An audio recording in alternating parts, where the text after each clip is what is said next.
Hello, Travel Warriors. I'm Steve. And I'm George. Join us as we unpack the challenges, excitement, preparation. And passion for travel. What do you know, George? We're back in the seat. Feels good to Yep. be back in the seat, actually. It does. It does. I'm glad to Yeah. be back for another week. You having a good day? Well, staying home a lot, It's so hot. It's, every day it's been over the last couple of weeks over 110 degrees. You're looking at 115, 113. So you have to be really strategic on what you do and kind of consolidate your errands. And then there's plenty to do at home. So glad to be back to review we're getting close to the top. We're going to review our It's number twos, our favorite number 2. luxury hotel stays. And these are our favorite. I almost feel guilty, like we should give an honorable mention to some of the other 5-star hotels that didn't make the cut. But certainly we could give them a shout out at some point. But getting into number 2, George, number 2 goes back to 9 years ago, a trip that you were part of, and really happy that you were able to make it to our epic wedding in the Mediterranean, kicking it off and actually having the wedding ceremony in Venice, and then having that dramatic sail away from Venice in a spot where cruise ships are not even allowed to sail away from. How lucky are we that we got Yep. to visit that? And how Yep. lucky are we that we're not actually tourists in Barcelona right now, because we probably would get attacked by the anti-tourist mob who are spraying people with water guns and telling them to get out, that we're not wanted, etc., etc. So luckily for us, we got to visit Barcelona when it wasn't so anti-tourist. We have to be able to put ourselves in their shoes, right? Do you Yeah. want every weekend when you've worked hard all week to have a mob of, 4,000 people coming off of ships and invading your city and the shops and where you can't even partake in your own city's, food and culture, right? So you have to kind of see it from their point of view, along with the gentrification and the rising costs for everything. But that topic is for another conversation. I did not want to downplay it. And I'm sure some of our audience members, probably many, have been to Barcelona or are kind of catching on to what's happening over there with the anti-tourist sentiment. But getting back to our number 2 is Hotel Arts Barcelona. It is a Ritz-Carlton branded hotel, but it is known primarily as Hotel Arts. Nice. It sits right on the port of the Olympic port in Barcelona, right on the banks of the beautiful Mediterranean Sea. And as you recall, I think the very first hotel in that 11-night Grand Mediterranean cruise, wedding and honeymoon and cruise, was the Molino Stuckey Hotel, which you did a great job reviewing for us. And we're lucky that we both got to stay there. And then we were going to these different countries in the Mediterranean, Greece and France and Italy, and it made its way in a circle. And at the end of the cruise, it disembarked in Barcelona. Right. And so how nice to end a wedding and honeymoon and all this great family and friend time, sharing some of the most beautiful places that you can go to, and then basically get off the ship and now you're in Barcelona. I mean, does it get better than that? And It does not. so we get, when you disembark from a cruise ship, as everyone knows, it's usually early in the morning, right? 7 a.m., 8 a.m., you're starting to exit the ship. And so I believe, it's hard to remember all the details, but I believe we would have gone to have breakfast somewhere, and then we got to the hotel. Hotel Arts is a blue glass and steel, looks like a skyscraper, but it has a very artsy look to it. One of the landmarks of that hotel is that it has appears to be like a gold color goldfish, like in a like a statue. And so it's a very iconic, artsy kind of look to it. It's very unique. There's gardens. There's a massive infinity pool there. But back to the start, you basically drive in, and then to your left, there is, as you're facing the lobby doors on the right, on the left, you see a cascading waterfall into like a something that appears like a swimming pool, but it has these beautiful potted plants, and you see the orange and the green leaves, and it's very soothing. I've never driven into a lobby like that. You know, it's very soothing to hear the like the waterfall thing, and you're getting Hmm. out, and the bellman's getting all your things and all that. And the hotel knew that we were there on our honeymoon, and we had reserved a suite, actually. There's about 26 or 30 suites in this entire hotel. The suites are actually in the best parts of the hotel. Starting on the 19th floor, those suites are corner suites. So you get almost a panoramic view of the Olympic port, the marina, and the beautiful Mediterranean Sea. So we were excited. Of course, we got there very early, but you know, the service, the reception was fantastic. We basically were on the ground level. You take an elevator to the reception area, and then basically our suite was not ready because it was early. And so the suites are linked to the club level. Okay. And so the club level has like an executive club on the 33rd floor, and it's a beautiful, it's kind of, it reminds me of a kind of an upgraded Centurion lounge. You have fruit, you have beautiful arrangements of flowers, and you have caviar, there are champagne bottles. I mean, this is really, really upscale. And so you're sitting down, there's an attendant that greets you, and you complete the rest of your check-in while sipping champagne. Oh, It was wow. just, and it's like, I think the manager of the hotel came after we were there for about a half an hour. The GM came, well, he was the GM or the director of sales, or I can't remember. But he came and greeted us and just basically welcomed us to the hotel, gave us, you know, congratulations for our wedding, gave us his card. If there's anything you need, is there anything we can do for you to make your stay better, blah, blah, you know, that kind of thing. Hmm. uh, Small talk, but it made you feel good. It made you feel welcome. It made you feel special. And so the staff at Hotel Arts, they were phenomenal. Uh, they really get schooled in the art of hospitality. I can tell you that. Wow. And so we're there in the executive lounge. You know, they got really interesting magazines. Oh, it's so relaxing. So from there, we get someone else that comes to greet us, and she's a very tall, young, just high energy person, girl that took us to the suite, gave us a tour of the suite. Hey, here's how you put the lights on, you know, the shade, you know, all that kind of thing. The turn down service is at 7.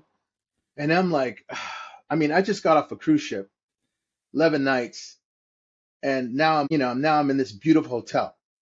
You know, it's like, and you're looking at the Mediterranean Sea from your floor. I don't know what floor we were on, 20th floor. And just like you described when you got in the train station in Venice, that feeling, that surreal feeling Hmm. that you're there, that you've arrived, and it's a saturation, it's an immersion of all the sensory, you know, it's like a sensory overload.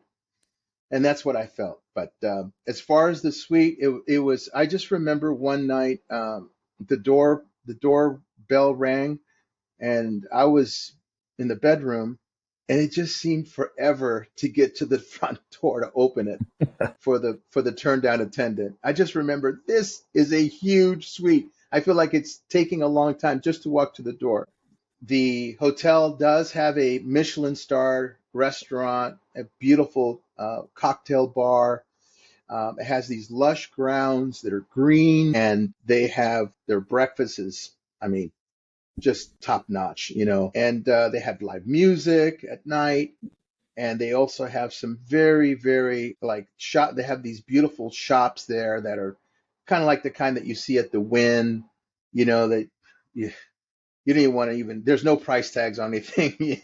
We certainly didn't buy anything in there, but it was nice to see, right? It's nice to see that, be around that kind of environment. But Hotel Arts is my number two. I would love to stay there again. We will be going back to Europe to celebrate our 10th anniversary next July. We will attempt to possibly get on the same Princess Cruise Line ship. Nice. But somewhere near the Mediterranean, if I get to someday go back to Barcelona. I just remember when I was there and we went to Las Ramblas. This is Mm-hmm. a street lined place where all the shops are and all that kind of thing. I just remember it was a place that I could easily live, that I would Mm-hmm. love to live there. There'd be no qualms about it. And of course, Barcelona with its beautiful National Arts Museum. They have a little one of those, at the where you go ski, you have those lifts. They have a lift Mm-hmm. system that goes above the city. And Yep. the weather, George, the weather, I mean, incredible. The hotel arts matched up to the 5 stars in service, food, in the amenities, in the ambiance.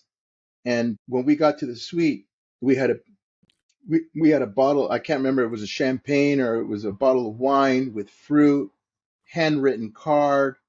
You know, Yep. and it just that's how it started. So that's my number two, George. And again, nothing that I could say was not spot on as far as the level of luxury and hospitality. Steve, remind me, What about you?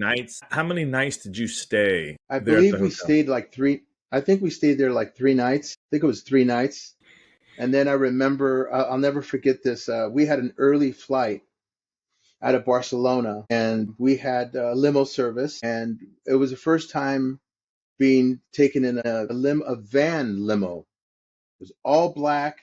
It had a piece of paper on the windshield with my last name on it, and it was one of those Mercedes luxury vans, like a limo style. Oh, I'll tell you, George, that vehicle was so nice. I think we left at 5 in the morning. It was really early. About a 25-minute ride to the airport, and then we were on our way home. But again, that's my number two. Now let me pass the baton to you, George. I can't wait to hear what your number two favorite luxury hotel stay is. Well, thanks, Steve. Just to kind of wrap up the Barcelona, if I Mm-hmm. remember right, our ship arrived in Barcelona on a Tuesday morning. Zoraida and I stayed at a DoubleTree there in Okay. Barcelona. And because when we got done after 3 days, we took a side trip to Paris. So our flight left on a Friday morning. So we also stayed, I think, Tuesday night, Wednesday night, Thursday night. And then we took a flight to Paris on Friday morning and stayed in Paris for 3 nights. So, I remember that. yeah, the DoubleTree, it's a DoubleTree, so it does not compare to where you stayed at. But yeah, so like you said, the La Ramblas and all the other, I think we did a city tour. I think we got on one of Nice. those. I don't know if it was a double-decker bus or something. I can't remember exactly, but again, it was an epic trip, and thanks for inviting us on your journey, So so to happy that speak. you're there. So happy that you both were there and to celebrate that special event in my life and Char's life. All right, so getting to my number two, which I'm super excited about. It happened in February of 2017, and it was a unanimous, maybe probably our first true high-end, luxurious 5-star resort located on the iconic Palm Jumeirah Island in Dubai, and that was the Waldorf Astoria. So even though we stayed at a Nice. Waldorf Astoria in Fajardo in 2012, anything in Dubai, they take it to another level. Yeah. Uh, For so sure. we I've seen it.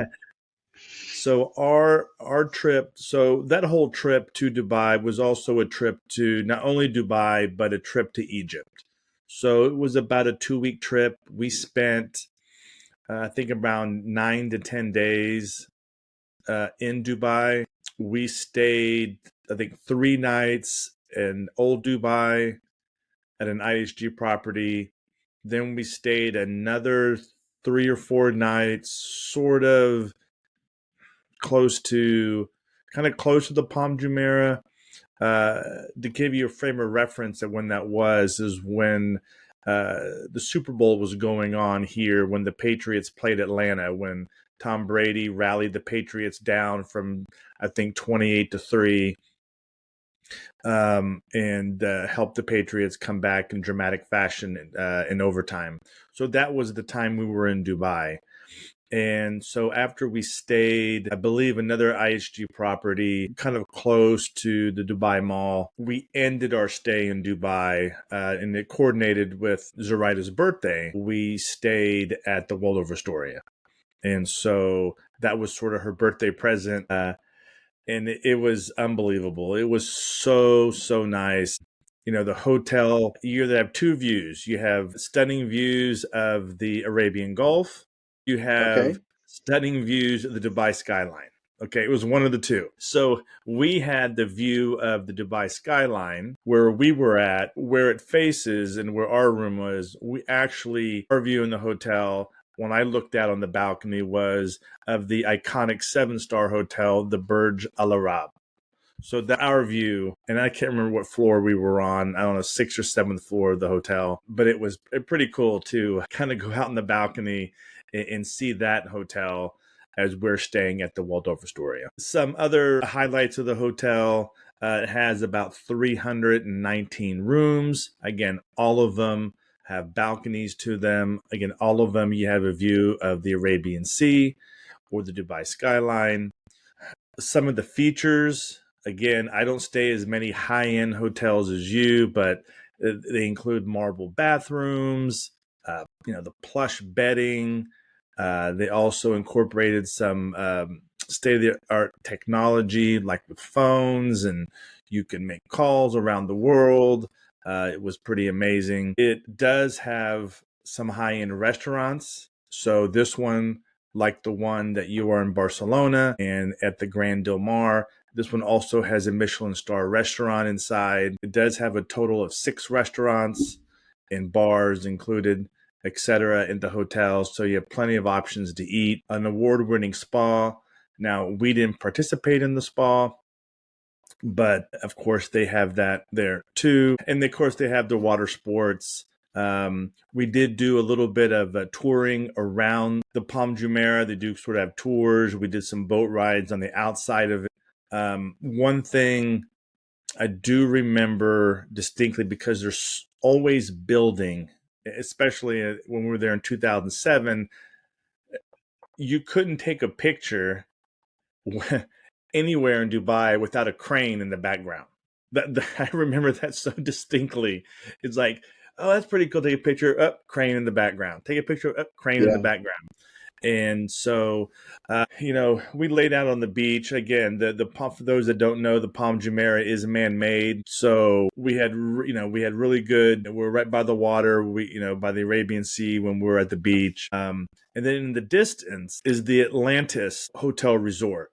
They have one in the Bahamas, but they have a duplicate Right. there in Dubai. So, seeing that in the distance was pretty neat to see. But there was a lot of building. I'm sure it's built up a lot more now than it was, was it 7 years ago? But it was just so cool. And we swam, and, you're like, oh man, we're swimming in the Arabian Gulf or the Persian Gulf too. The names are interchangeable. The water was real calm.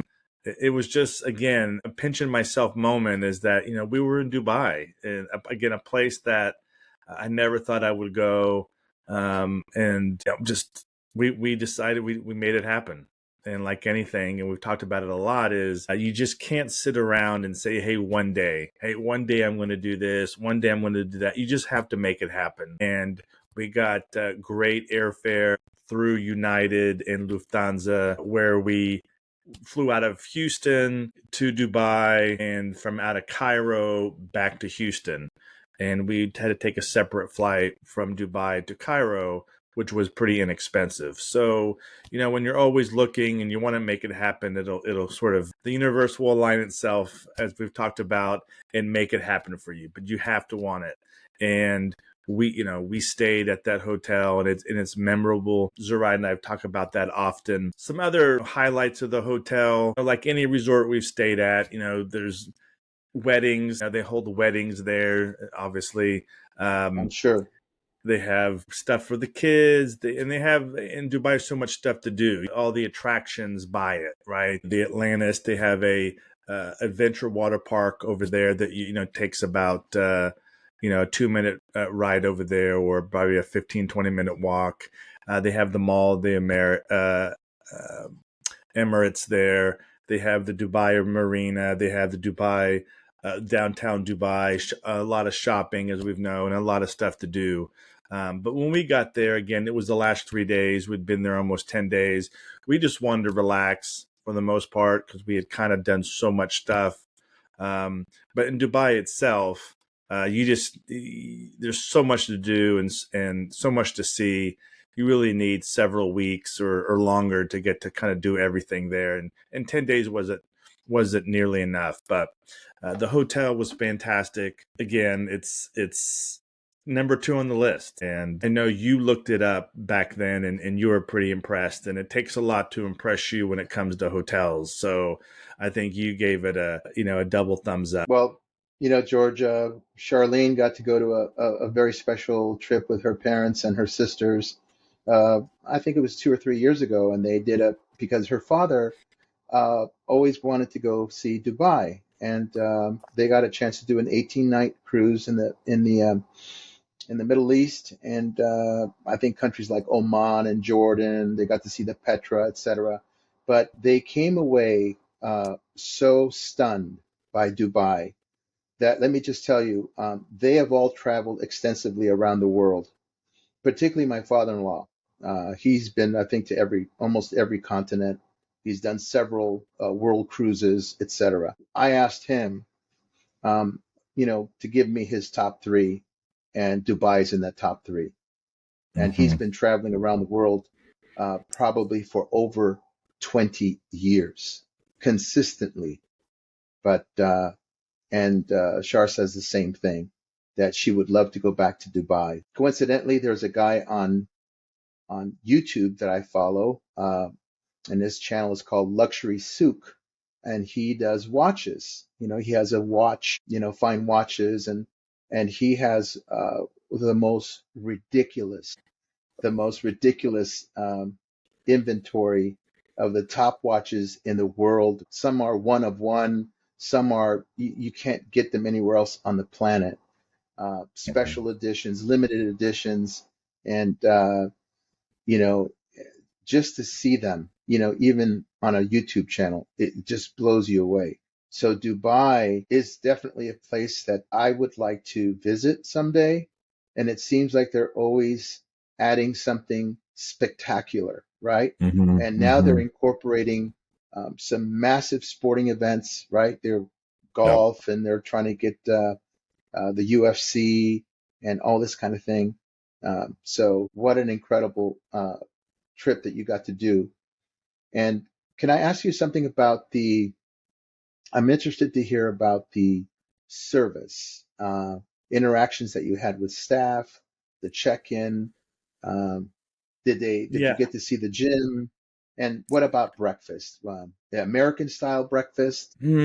So starting with the service was impeccable. And I will just say this, from the moment we arrived in Dubai, everybody was nice. One of the things I remember when we first got there, we were staying at an IHG property in Old Dubai, and we had to take sort of the tram or the train over to Dubai Mall. I remember getting on the tram, and younger kids, I say younger kids, maybe 20 and 30s, getting up out of their seat and asking Zoraida to take the seat so she doesn't have to stand. Really?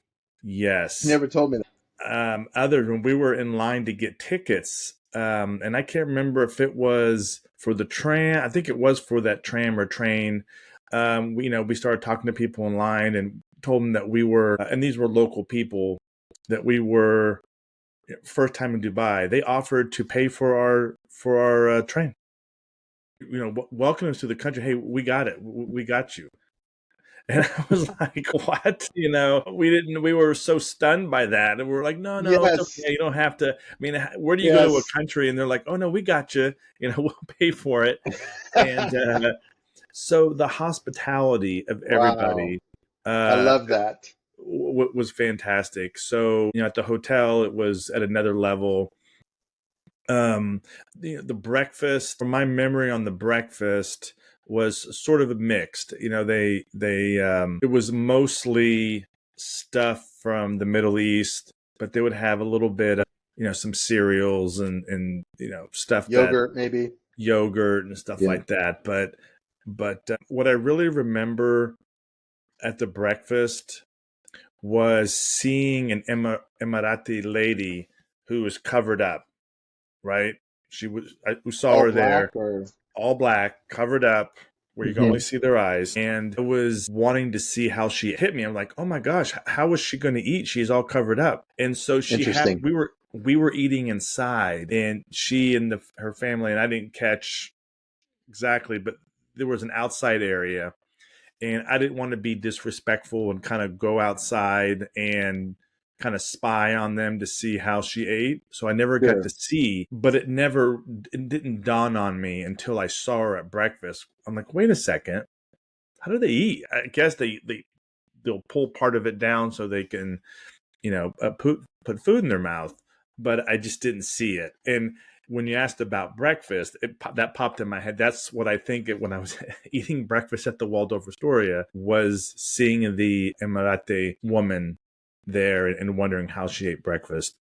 Everything was clean. Everyone was so nice, and you really That's can't. so, I'm glad I asked. Yeah, yeah, yeah, yeah. And again, we enjoyed our time, and we talked about it in previous episodes. I don't like going back to other places. I mean, going back to places we've been, because I believe maybe you just can't recapture the magic of it the first time you're there. But Venice and Dubai would be on the top two that I would definitely go back again to, hopefully in the near future. You know, Staying on the topic of Dubai, because it's such an interesting country and what it offers tourists um, is is unbelievable. But there's they are at such an other level that to me it seems like there's so much wealth and so much wealth that so many people have in that country.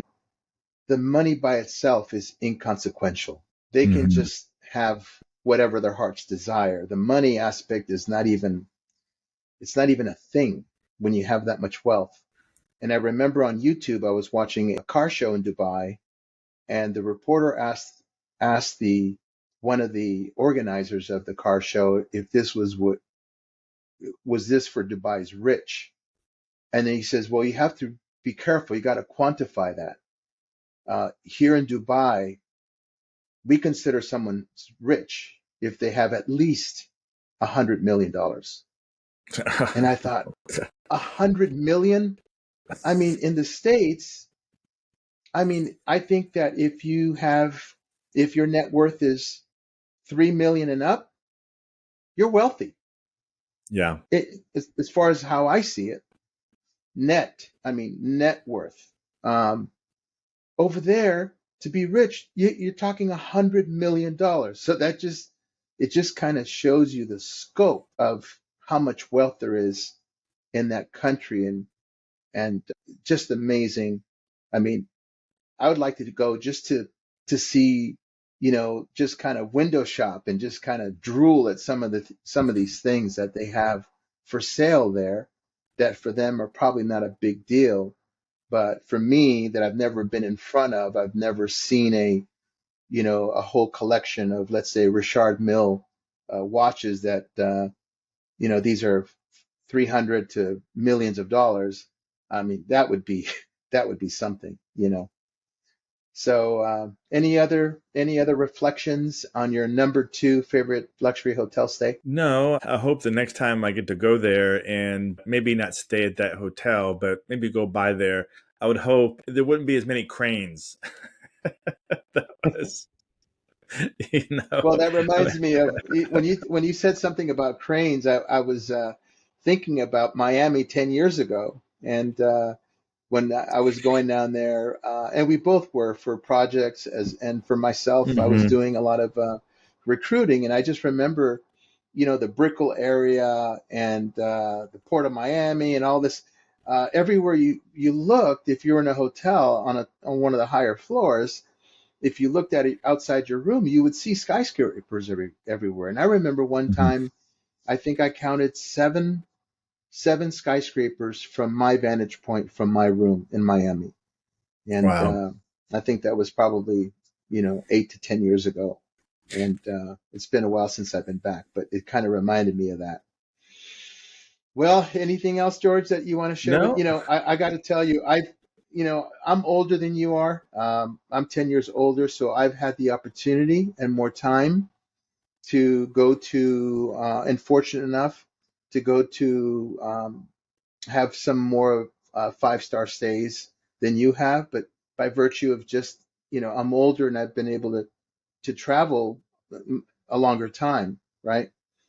I'm sure you're going to catch up and then pass me up. But I must say, the places that you've been around the world, when you're talking about Fiji and the Egypt, and then you've been to the Redeemer in Brazil and Rio, I got to say, you've been to some incredible places around the planet that I would love to someday get to.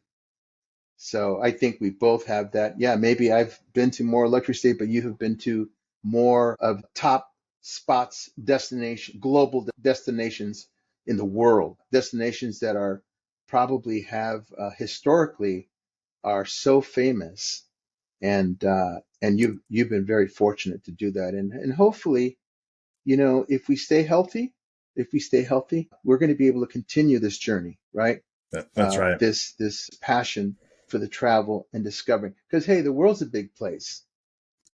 Okay, I Yep. want to go to as many places uh, before I die that I can just dream of places. And I think of we've been counting down the hotels that are our favorite hotel luxury stays, but there is I can tell you there's at least 7, 8, maybe 10 hotels in that space that I would love, that I aspire to go to.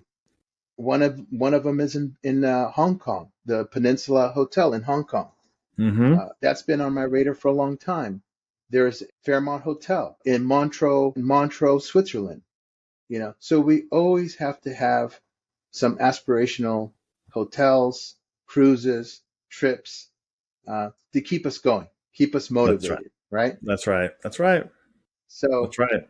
anyway, well, uh, thank you for joining us. Join our ever-growing community of travel warriors, and let's keep this journey going. And don't forget to like, share, and subscribe and stay updated on our latest episodes. Until next time, safe travel.